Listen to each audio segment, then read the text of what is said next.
Happy Saturday, everybody. Hope everybody's having a great day. I'm trying to get some stuff done today. It's so hot here, I'm taking a shower and a cold shower and just put my shorts on coming back down here. And hopefully not drip wet everything because I'm going commando. Anyway, some more info about my car. Recently, my friend John Force just added someone to his, let me get in here, might be easier, I got it up on jack still. John just hired Fast Jack Beckman. There's Jack's signature. He's set right here in this car, and we talked about that. Has to be 2 or 3 years ago. And now look at him. I'm really happy for him. Local boy, Fast Jack Beckman.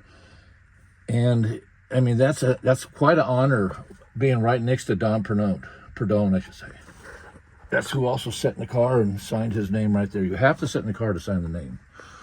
Over there we have Paul Lamette from American Graffiti and Bo Hopkins from American Graffiti. Bob Fry from NHRA, and that is NHRA top field champ Gary Selzy, an old friend.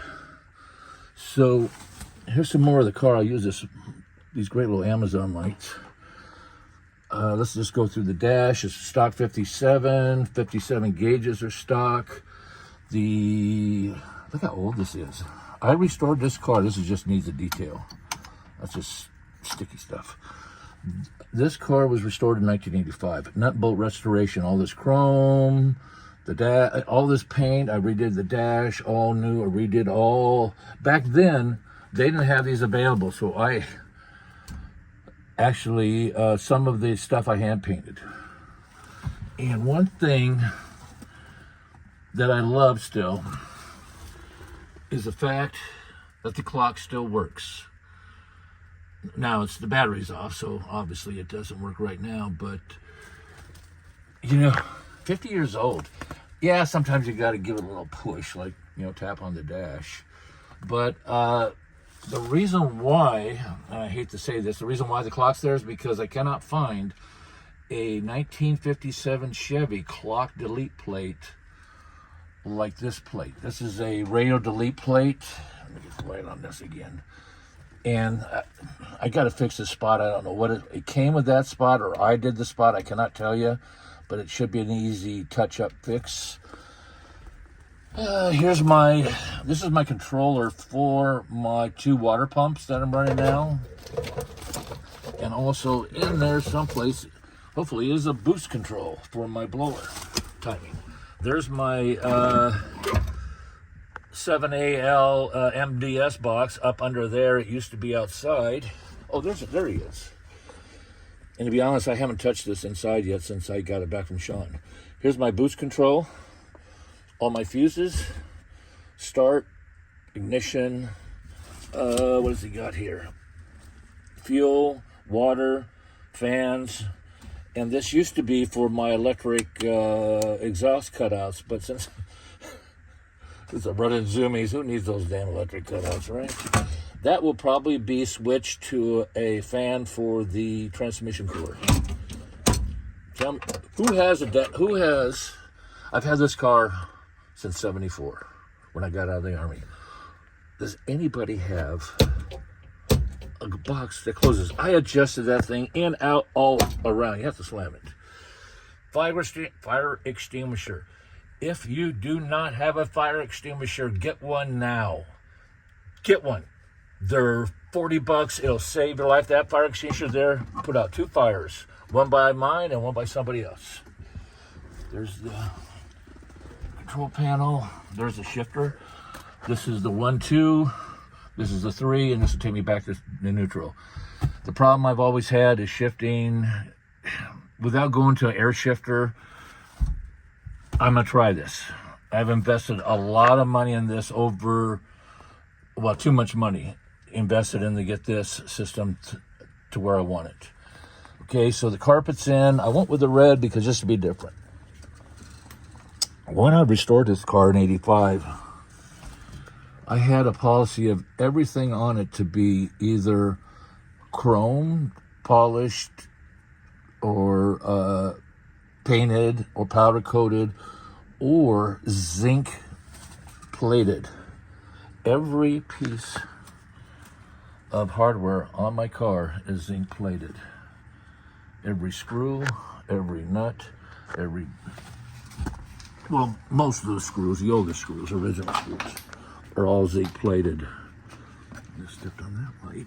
You can see the pedal, the vents for the windlays. I do have these will be black.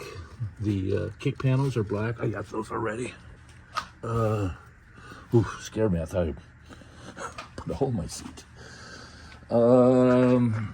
Tachometer with memory and shift light. That's about it on the interior. This is a 50-year-old, again, this is a 50-year-old interior. 50 years old. Look at the chrome and stainless. All in, I gotta just give it a little buffer, but all in great shape. That dash, again, 50 years old. The seat was just redone. That's the only part of the interior that we had to redo was the seat. Back seats. The back seats are in my bedroom for some reason. And there's probably gonna be a few jokes about the back seats in the bedroom, but we'll hold them for later. I got the package tray. I got an idea for the roll bar. I wanted to go with a 6-point, but I didn't want to take away so much of the access and the nostalgia value of it. But anyway, I come up with an idea, and again, you got to have money to do it, so I'm waiting for money for that idea. But that is it with the inside. Those lights. But it's hopefully more get done today. I am going to finish up the fuel lines today. That's the goal for the day. Finish up the fuel lines and then start on the transmission lines, getting those located and in, and coming up with a wiring for the transmission cooling fan and whether I want that on the thermostat or not. And then we start checking the cooling system for leaks. We know we're going to have one, and I want to address that before I get too much together. Once the cooling system's done, it gets drained, and all this gets sent out to the polisher. Oh, and while this is out, the whole engine bay is going to get detailed again, and